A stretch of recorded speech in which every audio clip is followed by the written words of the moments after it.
Welcome to Smoked, the DallasOpera.tv show where we combine two great Texas traditions, barbecue and opera. This show will take you from the orchestra pit and the operatic stage to the barbecue pit.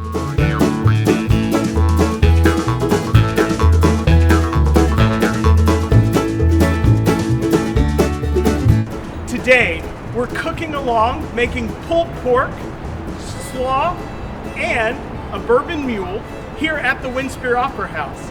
Later today, we'll serve the cast of Rigoletto, and we'll also get a chance to sit down and speak with star tenor, my friend, René Barbera. Speaking of, I think I see René now.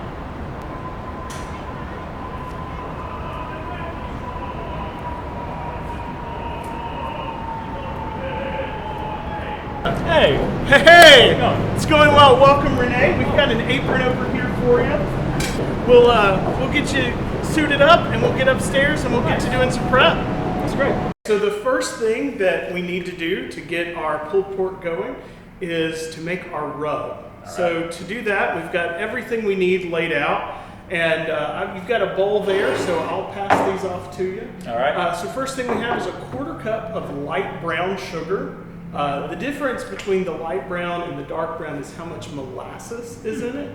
And so the lighter brown is going to give you a little less of that molasses flavor. If you want more of that, you can always go dark brown. We just dump the whole thing in here, yeah? Yeah, just dump it in. Beautiful. And then 2 tablespoons of kosher salt. Put that in there. Yeah. There we go. 1 tablespoon cracked black pepper, so nice and thick and Oh, cracked. that's beautiful. And then we've both been smelling it the whole time we were setting up. Cumin. The tablespoon of cumin. Oh yeah, my favorite. Get every little bit in there, come on. Yeah. And then we got our paprika. Delicious. Another tablespoon. Is this the sweet paprika? This is the sweet paprika. Nice. Actually, this one's a little smoked. You Love can that. go sweet, you can go hot. Just depends on your Preference, taste. yeah. Then we have our garlic powder. This will be a teaspoon. Cool. And then the chili powder. Chili powder. Now, is this the spicy stuff or the not so spicy? You know, it's kind of a mild chili powder, but depending on what you've got going, you can go a little spicier, a little smoother. Yeah. At the end of the day, it's personal preference. Got it. See, I made a mistake once when I was in Germany of buying chili powder, thinking it was the same stuff I normally get here. Yeah. That hurt a lot. It turns out chili powder in Germany is not mild at all, which is interesting considering the Germans really don't like spicy. Everything's a little too soft. So yeah, that was quite a bit of a surprise for me. And the first time I made my veggie chili there. Yeah. So let's kick this off with a little bit of ginger, a tablespoon or teaspoon. Teaspoon of ginger. All right. And then maybe not German chili powder level of heat, but we do have a teaspoon of cayenne. All right. Cayenne. Oh yeah. And then the thing that really sets this rub off for me is the 1/4 teaspoon of cinnamon. And that's just going to round everything out. I know a lot of times we think of cinnamon going in like sweet dishes, but really in a lot of cuisines, it's a savory ingredient. Yeah, absolutely. It's part of 5 spice, isn't it? It is. Yeah. And then we'll just give that a mix. And we've got that beautiful rub. We'll be ready to go. And we'll take a second after we get this mixed up. We'll get our pork butts ready and we'll be right back. Right. First things first, we made our rub a little bit ago, but now we want to make a binder, something that's going to help that rub stick to the pork. And so we'll eyeball this, but we'll take 1 part sriracha to 2 parts olive oil and give it a good mix. So I'm actually going to pass this over onto your side. I'm going to let you do it. Oh man, all right. And so go ahead and start, and then we'll. So how much of this? How much are we talking here? Go to your heart's content, because we have 3 more of these in the fridge. All right, fine. So. Smells amazing. Yeah, and then just double the amount of olive oil.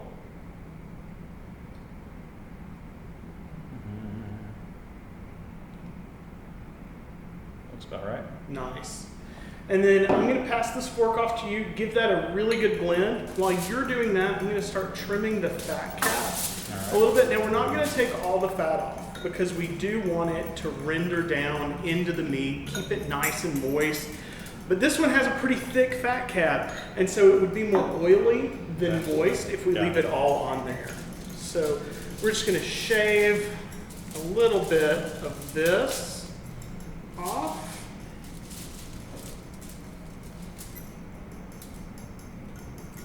Now that we've got just, and you know, we didn't trim a ton, but just a little bit of trim, we're gonna cut in a diamond pattern across the top of this fat cap.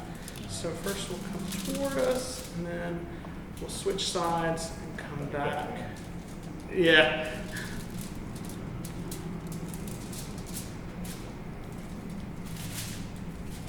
And so these diamond shapes are gonna allow both the binder you just made and our rub to really get in there, get stuck, and that way we get flavor from these ingredients, not just a crust. Got it. All right, so now starts kind of the fun part. And so since I already have meaty hands, what I'm gonna do is I'm gonna let you go ahead and drizzle that over the top. Just tell me when. And then, yeah, give it a little more just so some of that out of the bottom I see what you're gets saying. on. Yeah. Get into that. Perfect. Awesome. And so now we'll give this a good rub, get that really going in there. I'm gonna flip it. And of course, you don't have to put tinfoil down on your counter, but when you want to speed up the cleanup process, it helps. And then let's put a little bit more, just to get a little bit more on that bottom. Perfect. And then that'll finish us off. Now let's swap sides real quick, and I'll let you grab that and tell me how meaty are you comfortable with your hands getting? I don't mind. All right. Okay, then I'm going to hand it off to you for a second, and so what you'll do is you'll pour over the top. Okay. I imagine not all of it, but a good amount. A good amount. We'll actually use that whole container for this bite. Okay. Cool. Yeah. Yeah, that'll be good. And then you'll rub it, and you want to get down into it. It. Really work it in so that when we're smoking, it's all staying on there. We're not just losing it into the That makes pit. sense. Makes sense. All right. Very good. And then Size. get some, yeah. And then we'll go ahead and flip her over. And Rinse and repeat. Rinse and repeat, exactly. Just toss the rest of this on. Yeah. And I'll kind of get over here with you.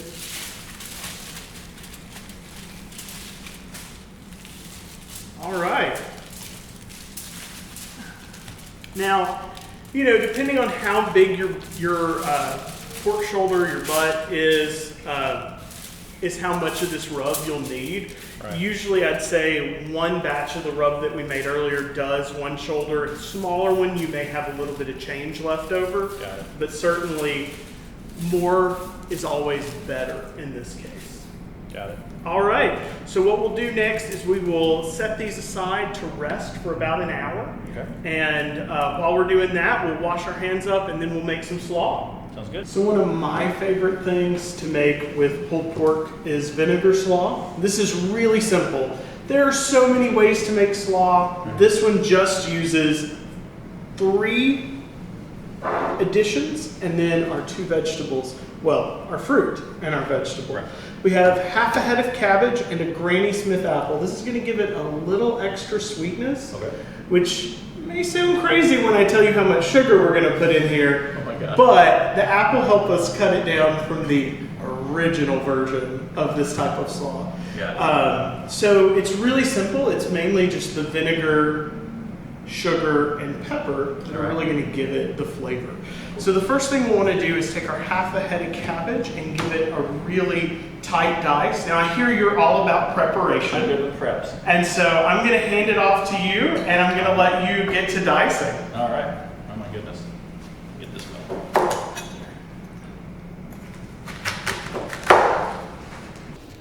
Yes, never actually done this with a cabbage, so.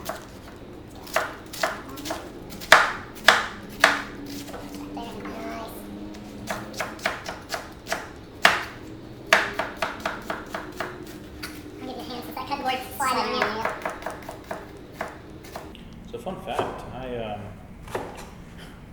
I used to sell knives, actually, once upon a time. Huh. And it's kind of how I learned anything about chopping.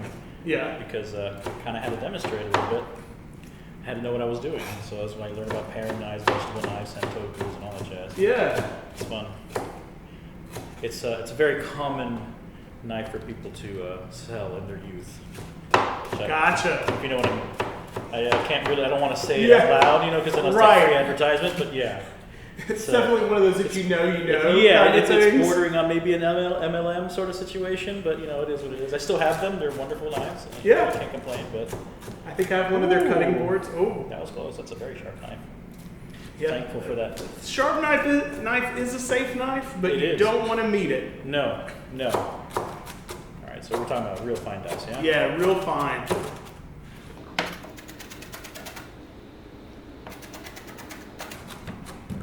You stay put. Apple's like, no, I don't want to be in this long. Let's try to escape.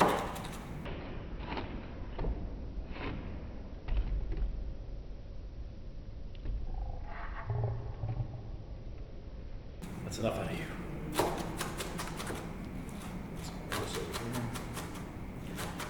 Time-consuming process, but it's fun. It is the time-consuming process. Who knows? Maybe we'll even like speed this up for our viewers at home. That'd be ideal, right? It's just I'm not that entertaining, I swear.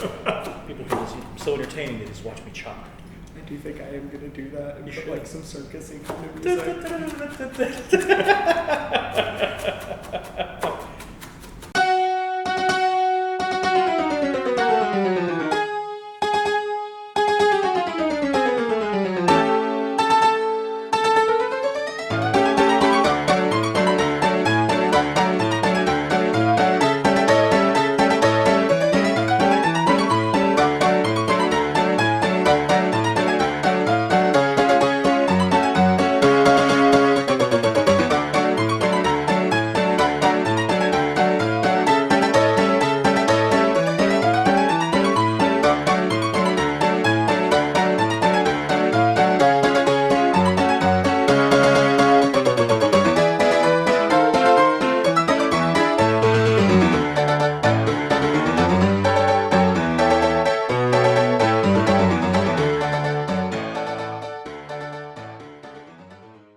Okay.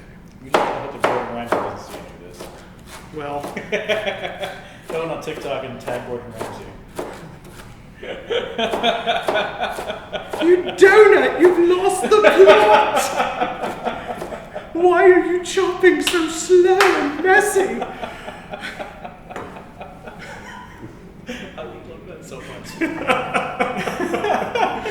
So now that we've gone through that marathon of chopping and y'all have gotten to enjoy it at double the speed of what we did here, I will tell you this can be a lot easier. You can just drop it in the food processor, give it a blitz. This is the old school way to do it. So of course now you got some great footage of the two of us chopping and there's still making the a mess. And there's still the apple to go. And there is still the apple to go. Do we even have room to do the apple at this point? Well, so what we're going to do is we're actually going to clear it into here, and so let's. Good luck to you.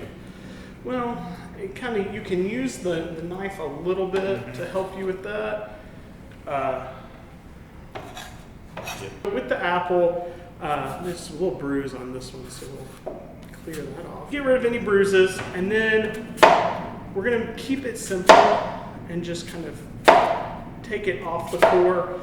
Yeah, that's a lot of apple. It's a good snack for later, but we don't need that for our slaw.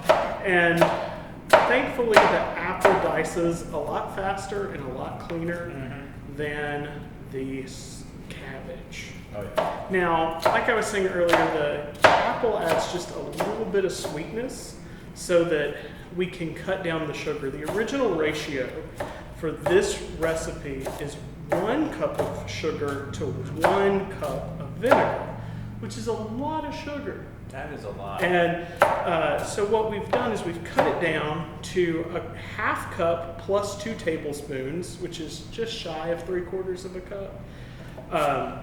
And so that way we're at least getting a little less refined sugar. So we it's do not get diabetic some. friendly is what we're saying. Not really, but you know, as we're talking about, Keep that in like, mind. you know, where we're from earlier. I'm from Alabama. This is definitely an Alabama style slaw, and looking at a lot of the recipes I grew up with, how can I cut out the sugar? Does tend to be one of the number one questions I ask. Yeah, quite a bit. It's almost. I mean, it's almost as much sugar as a sweet tea. Oh man, sweet tea. I remember when I worked at a particular fast food restaurant that had a very popular sweet tea. I was jarred by quite the amount of sugar that goes into a single canister of it. It was like, oh, okay, we're drinking sugar. This isn't tea anymore. Like, yeah. And I have to sit in the kitchen and discuss the sugar and sweet tea. It was too sweet because it was celery, it was a lot of sugar. So we're sorry. And it's not really good. Okay, it's not good. Like, you know, some simple, like, chocolate kind of flavor, some of the best. Yeah, so very reasonable. No, I think it makes sense. All right, I'll let you do the last little bit of the apple. all right, first for me.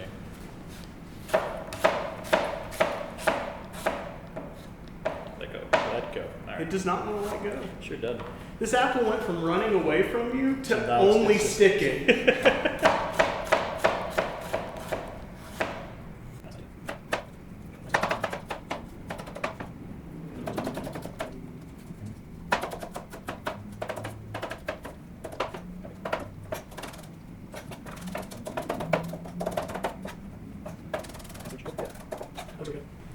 And of course, like, making this at home, you can go as thick, as thin as you want. Traditionally is a much finer dice, but you know, it's your kitchen, it's your rules. There you go.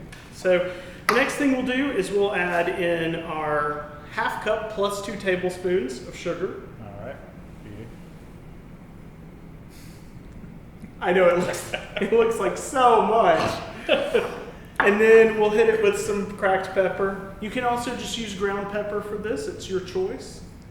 And then last we'll hit it with that 1 cup of vinegar. All right.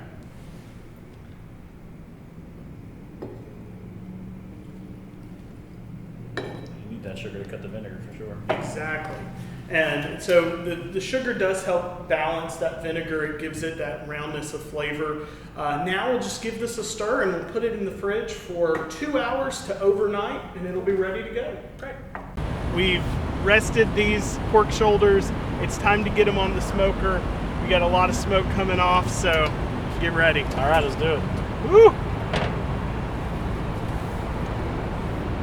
And we can take turns over here with our tongs. I get the feeling I'm going to be not very good at this game. You know, I'm trying not to get my hands dirty, but I'm Too going late. to. Now, we are going to go fat cap side up, Okay. and that'll allow It's all... a drip down onto it itself. Nice. And I'll put one more on here, and then let's see. Renee, you want to go for one, or you want me to do it? I'll give it a go. All right. My goal is to not burn myself. Otherwise, I'm good. Good. All right. It's not too hot in there yet. We're going for a cook temperature of 225. That's a big one. That is a big one.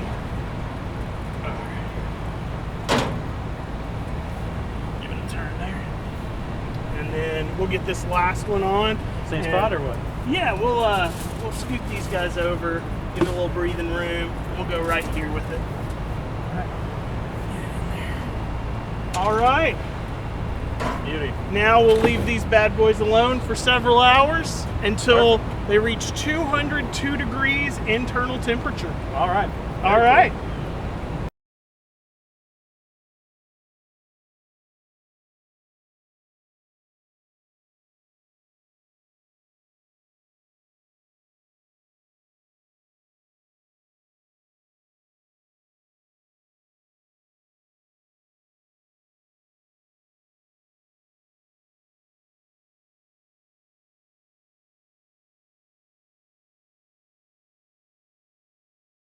Renee, our audiences have seen you several times before, but now they get to see you as the Duke Yep. in Rigoletto. And of course, we know how that roll starts with the famous aria, Questo o quella. And so, in the true spirit of the Duke, who can't choose this one or that one, we're going to play a little game today called This One or That One. All right.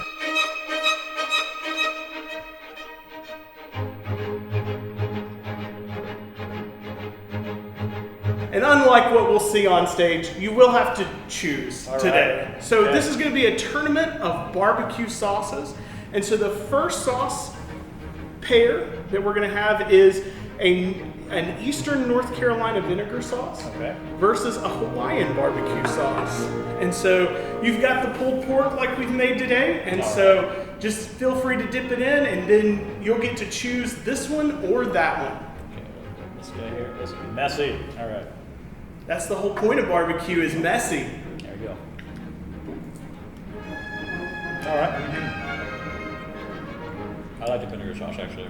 Yeah. I'm not actually a sauce guy, but, you know. All right. So not a sauce guy, but judging the sauces? But I can do that. Yeah. So will it be this one or that one? Give me that one. It'll Although be this one. This is close, though. All right, so this one takes the round. And we'll put our Hawaiian sauce off to the side. All right. Up next, we have a spicy Texas-style sauce, normally used on brisket, and a sort of sweet Kansas City style. All right. Okay. All right, very good. Let's see here.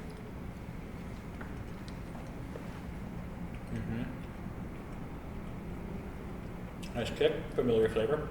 Yeah. Oh yeah, Definitely that Central Texas. absolutely. It's home. This one was the Kansas City. This is more the Kansas City style. No. This is the one. And again, this one. Now, up next, we have from the Southeast All right. two side by side that are from my neck of the woods. Oh. We have a Memphis style and a North Alabama white sauce. Now that's typically on chicken, and we'll see it later this season. Cool. But, so this one or that one. All right. Admittedly, I've had Memphis style. I've not had Alabama style, so this is interesting. Go for it. Let's see what we got here. Oh, no, man down. Oh, let's just give this a one to stay. All right. Yeah, go for it. Yep. Familiar with that. This one I'm interested in. Very Yeah, a lot of people are surprised when they see that it is not Oh, it's unexpected.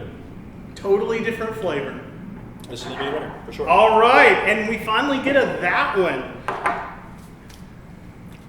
I don't hate any of them, though. You know? But Well, I mean, that's the good thing about good sauces, right? Yeah. Every region has their own type of barbecue, Absolutely. their own dishes, and so it really makes it cool that you can try so many different things. And like I've said earlier, when it's your kitchen, it's your rules. Yeah. So you can hit whichever sauce.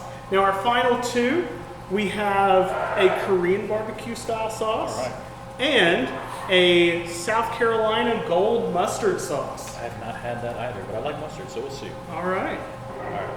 Korean first. Oh, that's good. Yeah. I'm very familiar with that flavor. All right, here we go. What do we got?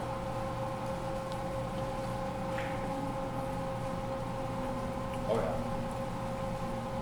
That's So, good. will it be this one or that one? I'm going to go with that one. All right, another that one. We're narrowing it down here. And Got spice to so, it. we're going to keep this one, All right. and we're going to add that one back. This is, All right. of course, our North Carolina. So we have North and South Carolina going head to head here. All right. All right, I like that. We switched it up because it was going to be, if it was that one, that one would be too much vinegar. Right. Too hard to choose. Start here.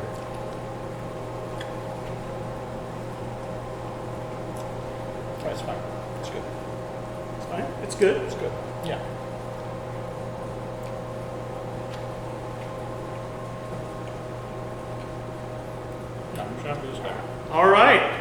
This one it is.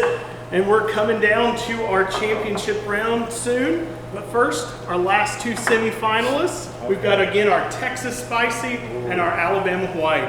That's going to be a tough one. Start with Texas first. Your home state. Yeah. My home area. Yeah. It's a good sauce. Does it have tamarind? There's a little something in there. There's definitely a little something in there. Yeah. I love that flavor, whatever that is. Yeah. Got a nice kick to it, too. All right, here we go. And then my home state. Oh.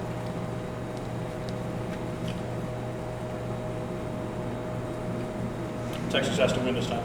You know, I can't argue with you. It's good, though. It is. Now, if it were chicken, I may have to argue, since this is Fair really enough. a chicken sauce. But now, our final round of this one or that one. It's tough. We've got the gold sauce and the Texas Spicy. I don't even know. Okay, here we go. Start here.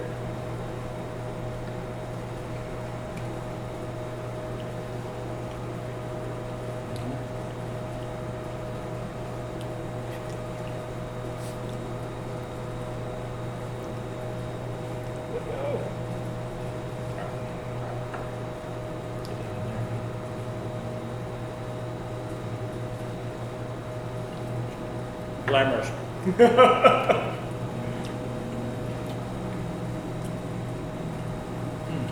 don't know how to choose. It's hard because this feels like home to me. Right. This has a lot of flavor and a lot of spice too. I'm gonna go with this. Which one was it?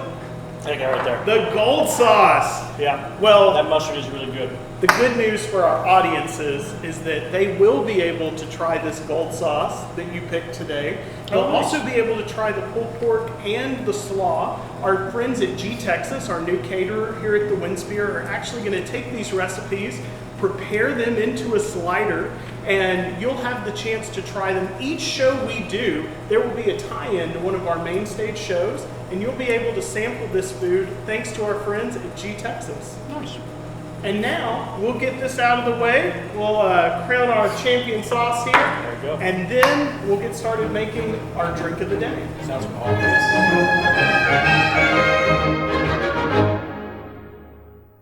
Our drink of the week is a bourbon mule. Oh, nice. And this again is provided by our good friends over at G Texas. Nice. So what we'll do, we'll start off with a generous 1.5 ounces of some wild turkey bourbon here. Oh, you weren't kidding about generous. Well, It's gonna be a rehearsal this afternoon. there you go. And then we'll do a 1/2 ounce of our fresh squeezed lime juice. And top it off with some ginger beer.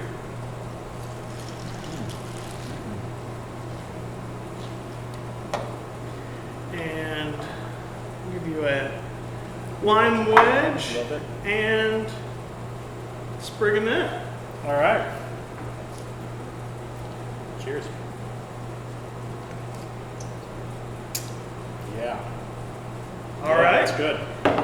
Let's go check on those pork butts. Let's do it.